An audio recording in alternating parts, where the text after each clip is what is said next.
What's up, guys? This is Alex here. 2018 Dodge Ram 5.7 liter Hemi has got the wreck, so the rack and pinion has been broken.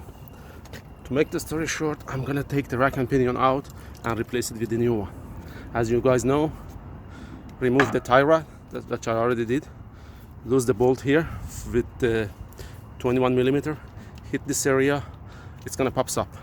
Let's go under the vehicle, so I'm gonna show it to you.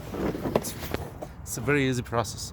There is two more bolts here, 22 millimeter. Take them out. There is two connector right here. Release the lock, the red tab, and you're gonna take it out. For the same side, I didn't even take the wheel off. So take the ball joint for the outer tie rod out. Just hammer this area. It's gonna pop out when you take off the nut.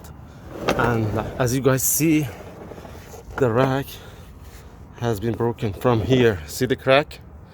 Okay, but the trick is it's not gonna come out. You have to take one of the inner tie rod here out in order to have room for maneuver the rack and pinion and take it out. What I'm gonna do, I'm gonna take that passenger side inner tie rod, get the outer out, so I have more room to take it out. Thank you guys for watching again, and that's it.